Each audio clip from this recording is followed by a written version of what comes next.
Good morning and thanks for joining us on TVC Breakfast, the Monday edition. I am Veronica Dan-Ikpoyi. I'm not here alone. I have Mike Okwoche as usual. Mike, good morning. It's another week. Another week, another Monday. Yeah. We're still in the Eid celebration. So yes. it's amazing. It's fine. It's fine. Yes, and those who are at home are having fun. No, having fun. Today is a public holiday, exactly. except for some of us who are on essential duty, who have to be at work on a day like this. But some good news for government workers, if I may use the word. 40% increment to the salary to cushion the effect of the withdrawal of subsidies come June. And that has been getting some reaction. There are questions as to how about those in the private sector? How about those who are retired? How about the other persons who are here and there? How is the government looking at bringing them in to benefit from whatever it is planning, such that they will also benefit from the largesse that government is trying to give to government workers now, talking about the 40%. What happens to them? We are also members of the society that will feel the pinch of the withdrawal of subsidies. Well, it's a good thing for those who are going to benefit from the increment. Anytime they talk about increment in salary, of course, everybody, those who are going to be, affected, will be happy about it. Now, bear it in mind that those who are going to benefit from this increment are just about 144,000 people. The core civil servants who are not on consolidated scheme, as the case may be. Everybody all lecturers under the federal universities and federal polytechnic or federal establishments will not benefit from this because their salary scale and scheme is different. Medical doctors who are under federal ministries and federal institutions and all of that will not benefit from this because they have a different scheme and a scale. Nurses will also not benefit from this because they have a different scheme and a different salary scale. So we're just talking about 144,000 core civil servants who are on direct payroll of the federal government.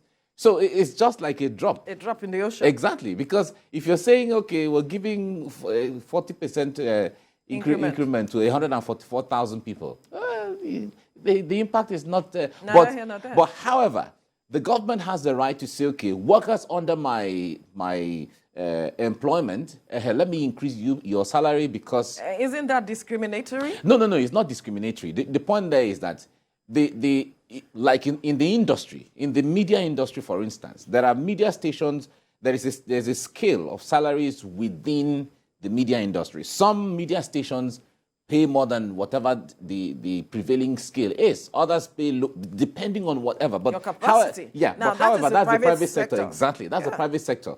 But within the public sector, the government has the right to increase salaries of its workers at any point. Just like the states also have the right to increase their salaries based on how much revenues that they have gotten. So the only question that Nigerians are asking is that, okay, federal government, you are like the God. You are the God of Nigeria. What are you doing for everybody? Because the point there is the inflation is not selective. Everyone. Exactly. The inflation is not saying, oh, civil servants, let me deal with you and leave private sector. Yes. Exactly. It affects everybody. Everyone. So perhaps that's where the $800 million comes in. The $800 million, Nigerians are still not comfortable because the issue there is it will not go anywhere when it comes to the actual cushioning of that effect of the removal of subsidy.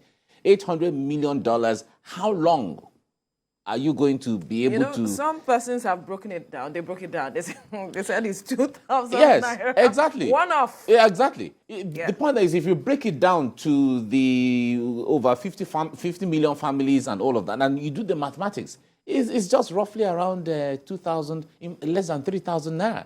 So what will that do for anybody right now? If you go right now to the market with 3,000 naira, what are you going to buy?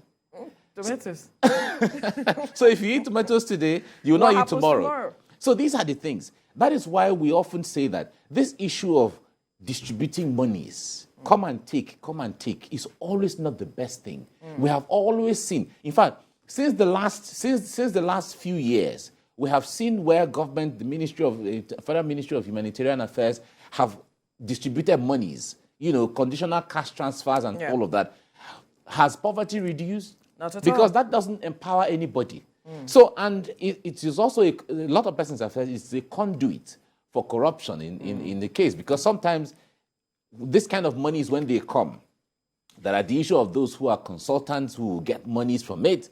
There are administrative charges, for this and for that. There are contracts here and there. So the point there is, let government do everything to ensure that inflation rates come down. Then the monies that anybody makes will now make sense. Right, and that these monies that are being withdrawn, talking about the funds, the subsidy funds, are channeled appropriately so that Nigerians can also benefit from, at the end of the day, transparency. Right.